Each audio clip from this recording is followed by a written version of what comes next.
¿Qué constituye una constitución? ¿La constitución constituye acaso la nación? ¿Constituye acaso el Estado? ¿Qué constituye una constitución? El pasado 6 de diciembre tuvimos el aniversario de la llamada Constitución del 78, mejor dicho, la carta otorgada del año 1978. Y bueno, pues en cualquier medio que teníamos acceso, todo eran loas, todo eran parabienes sobre las bondades o supuestas bondades de este texto, que, como se dice también, de manera absolutamente falsa, nos hemos dado todos, ¿no? Por eso, aprovechando el reestreno de la obra de Alberto Gálvez el día 7 en el Teatro Victoria, Patología de la Transición, y el posterior debate en el que tuve el honor de ser invitado, conviene en todo caso hacer una crítica no tan complaciente, no tan benévola sobre ese texto, una auténtica crítica, ¿no?, al mismo, una crítica que no puede ser sino destructiva. Decía Trevijano que la crítica siempre es destructiva, ¿no?, que lo demás es asesoramiento. Bien.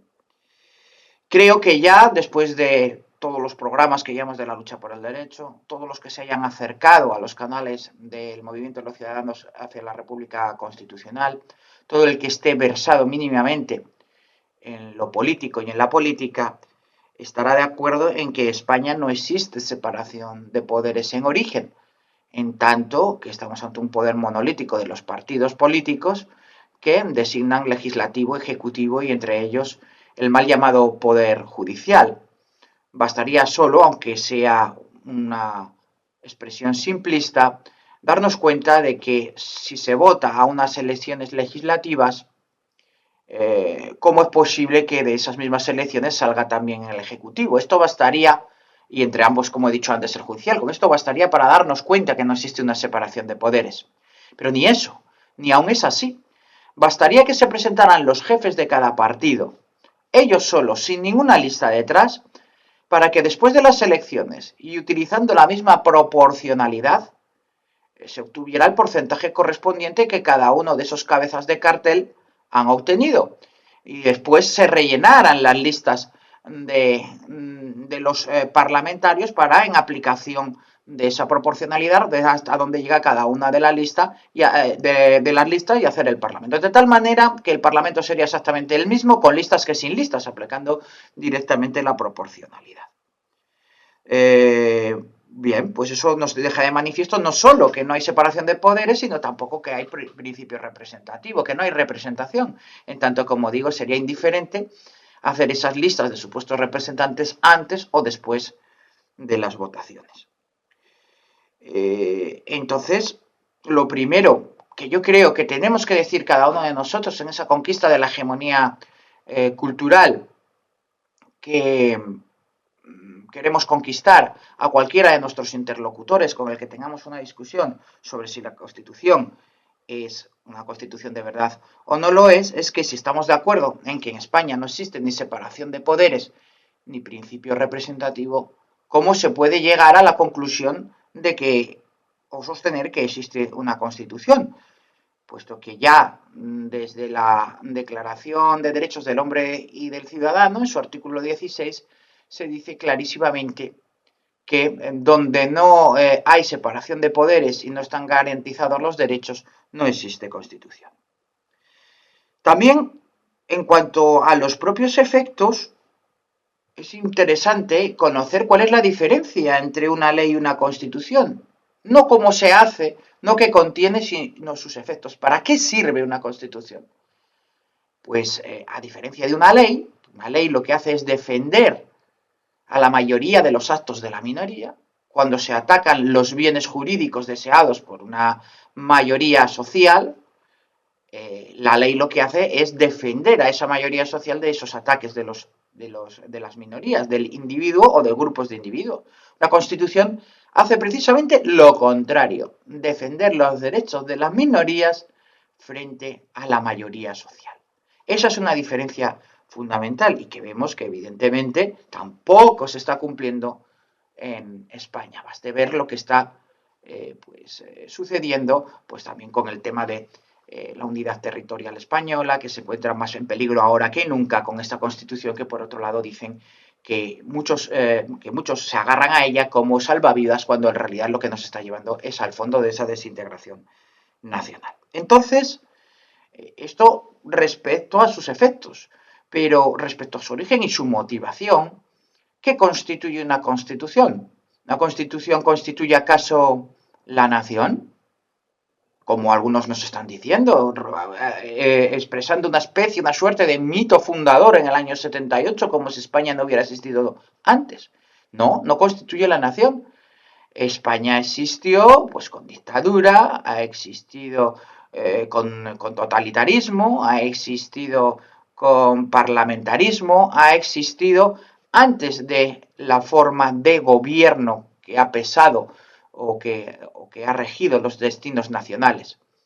¿Constituye acaso el Estado?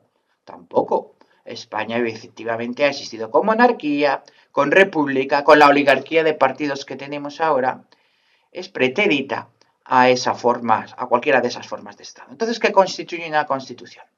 La Constitución lo que constituye o lo que ha de constituir para llamarse como tal es la separación de la potencia estatal, el poder monolítico, en esos poderes separados de los que habíamos hablado antes. Eso es lo que tiene que hacer una Constitución y lo que no hace la Constitución de 1978, por lo cual no es digna de llamarse como tal.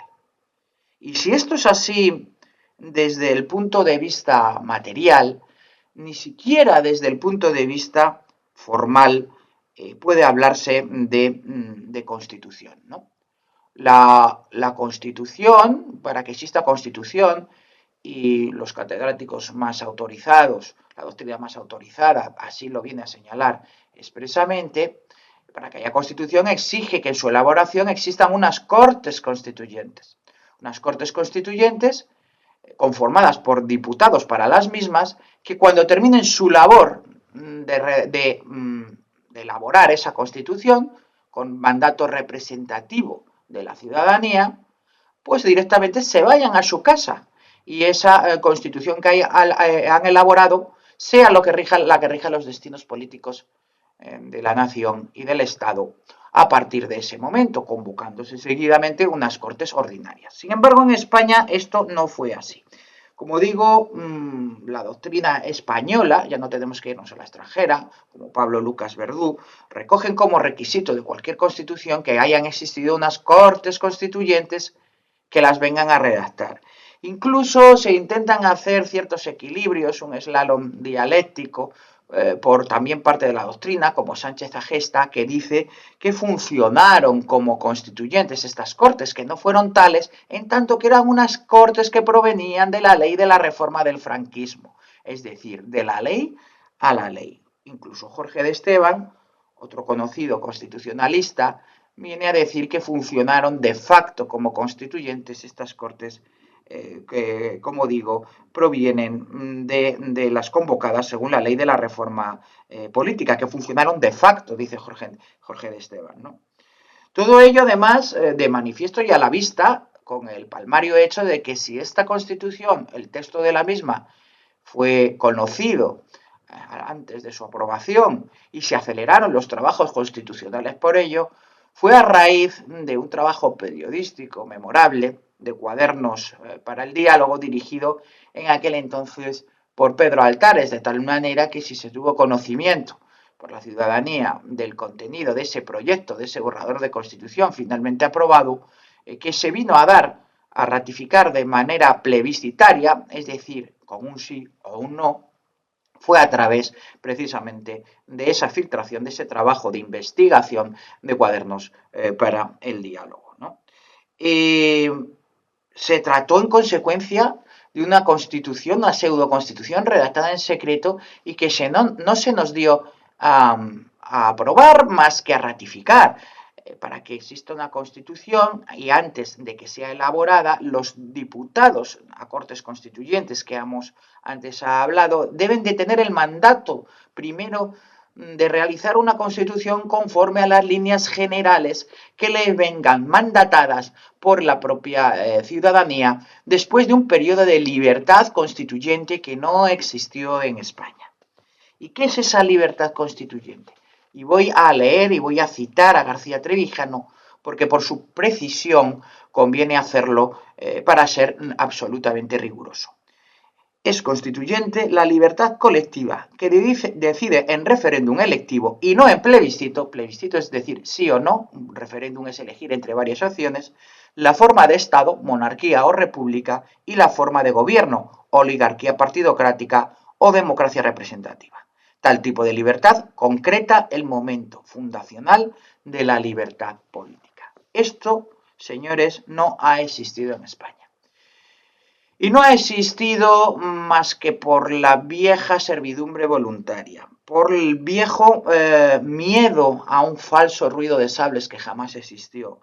Ello unido al oportunismo social de toda una generación de políticos, los que estaban en el franquismo y querían permanecer en el mismo, y los que estaban en la oposición pseudodemocrática o democrática en aquel entonces, que decían de boquilla que querían una democracia, pero tenían ansias de alcanzar al poder, se repartieron y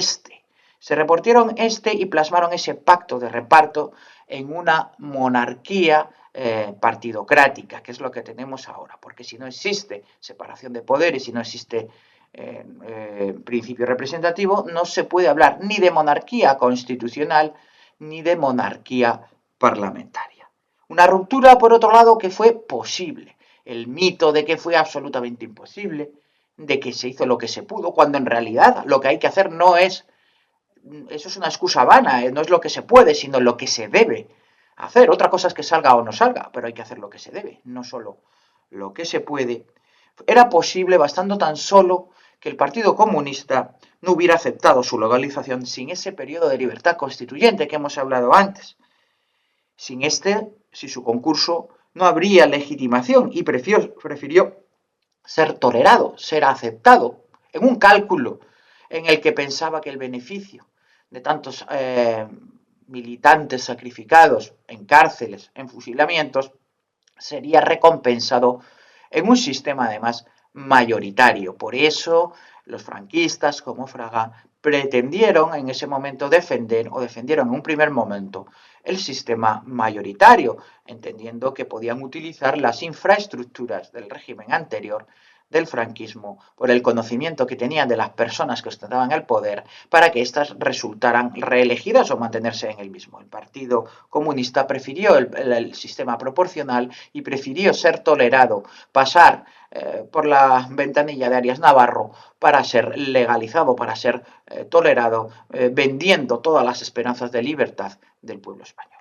Todo esto lo tuvimos oportunidad de ver representado el pasado 7 de diciembre en el Teatro Victoria, al día siguiente de la conmemoración del 6 de diciembre, en una magnífica obra de Alberto Gálvez traída por el Movimiento de los Ciudadanos hacia la República Constitucional, que fue un verdadero éxito, tenemos que decirlo.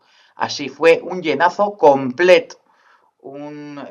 Después se celebró un debate en el que, como decía en el avance de este programa, tuve el honor de participar, en el que estuvieron Juanjo Charro, presidente del MCRC, estuvo también Carlos, un viejo amigo también del movimiento y de la primera hora, y Luis Escribano también, y el propio Alberto, teniendo Carlos Santos, que me olvidaba de su apellido, y el propio Alberto Gálvez. También, como digo, participó Luis Escribano, que tuvo pues la deferencia de venir a participar y a celebrar este acto con nosotros, ¿no?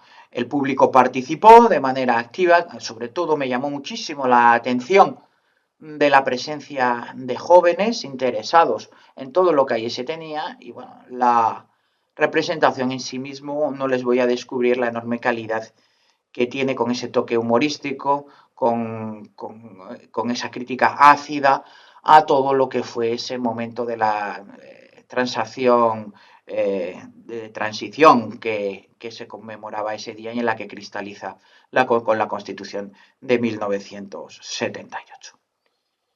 Pues bien, dicho esto, y después de comentarles este acto, que entiendo muy importante para la consecución de la libertad política y de la hegemonía cultural en España, solo puedo que también, y por el mismo motivo, volver a reiterarles pues mi petición de que si están interesados en estos asuntos, si les ha gustado este programa o si no les ha gustado, también para que lo critiquen, se suscriban a este canal, lo difundan entre sus amistades, le den al me gusta correspondiente o al no me gusta y por supuesto y sobre todo que hagan los comentarios que estimen oportunos, bien para contribuir a enriquecer lo que que a ustedes se dirige les acaba de señalar o de explicar o de contar, o para complementarlo y enriquecerlo, o bien directamente para manifestar pues, los motivos por los que no están de acuerdo con ello.